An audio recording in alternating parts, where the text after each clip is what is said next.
An important thing to be able to locate within your Google Ads account is the account identifier. This is this 10-digit figure which can be found at the top right hand side. It may be necessary to give this number when you're sharing your details with other accounts and also when you're talking to Google support. Tools and settings is accessed from the main menu.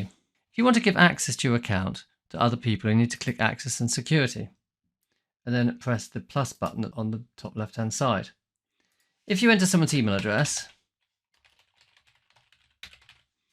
you can then choose the level of access you want to give them and send them an invitation.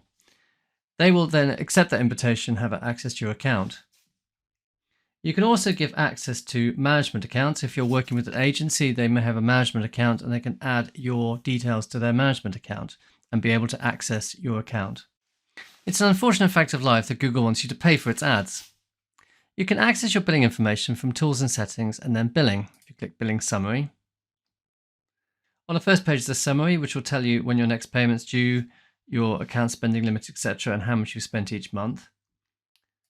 Billing activity will break this down by day, so you can see how much you spent every day and on which campaigns. Payment methods is where you define the payment method which is used to pay for your ads. You can get more out of your Google Ads account if you link it with other Google services. This can be done from Tools and Settings and Linked Accounts. The most common thing to link are Google Merchant Center. That is where you upload your product data into Google, and that data is then used to create the free listings on the Google Shopping tab in Google Search and also feed your product data into the product ads.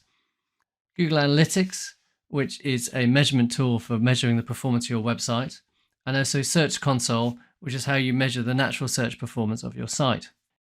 The connections with these accounts can be managed by clicking on Manage and Link, and you can see the details of the linked accounts.